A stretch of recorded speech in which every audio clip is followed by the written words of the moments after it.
A couple of weeks ago, one of my regular visitors, Ella, reached out with a special request. Can you feature a copycat recipe for the Cheesecake Factory fresh banana cream cheesecake? Ella couldn't have reached out at a better time because I was planning to feature a recipe for banana cream pie. I was a bit concerned because we don't have a cheesecake factory in our area. Unfortunately, no taste testing to be able to match the flavors and texture, but after visiting their site and reading the description, I was confident I could prepare the various elements of the dessert. I'm really happy Ella made the request because this isn't a typical cheesecake. It's topped with a layer of luscious Bavarian cream. For those of you who have never tried Bavarian cream, it's very similar to pastry cream, but rather than being thickened with flour or cornstarch, it's thickened with gelatin. Essentially, it's a crème anglaise. Pouring custard, thickened with gelatin, and just prior to setting up, heavy cream is first whipped to a soft peak and then folded into the custard. Like crème anglaise, extreme care must be taken when cooking the custard to prevent the eggs from curdling. The custard must be cooked over a low flame and must never boil. The custard is ready when it's thick enough to coat the back of a wooden spoon and reaches a temperature between 80 degrees Celsius to 82 degrees Celsius, 175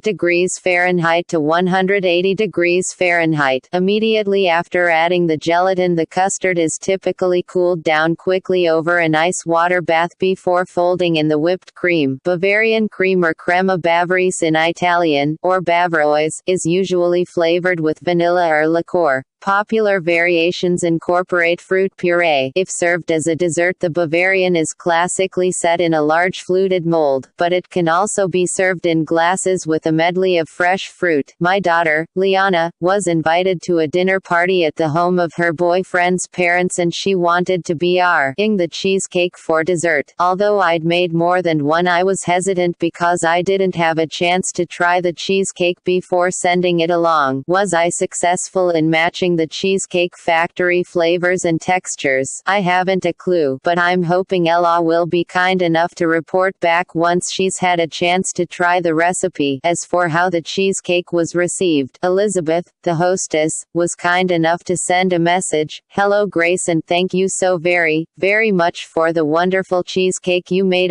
for our dessert last night. We all agreed it was the best cheesecake we've ever eaten. Really, it was so light, unlike most cheesecakes, and the banana flavor was a delightful and delicious change. Believe it or not, I didn't try the cheesecake until yesterday. I froze the smaller ones until Liana's schedule freed up to photograph the cheesecakes, and I think she was finally able to set aside the time because her boyfriend, Chad, was eager to dive in again. Unfortunately, you can't really see how creamy the texture is in the images because the cakes were still frozen. Let me assure you, the texture is very creamy. I did miss one element when I was trying to match the Cheesecake Factory banana cream cheesecake. The crust should have come up the sides of tea cake. I will definitely do this the next time I prepare it because the three creamy layers needs the textural contrast the crust provides, and I might also add a nutty flavor to the crust, either toasted macadamias or the classic pairing of walnuts. To make the dessert extra special, I would serve the cheesecake slices with caramelized bananas. I've made quite a few cheesecakes in the last little while: mango cheesecake, chocolate chip cheesecake, cappuccino fudge cheesecake, and now this banana cream cheesecake. You can't go wrong serving cheesecake for dessert. It's a definite crowd pleaser. The best part about them is their versatility. The flavor possibilities are endless, and so are the crust variations. A couple of weeks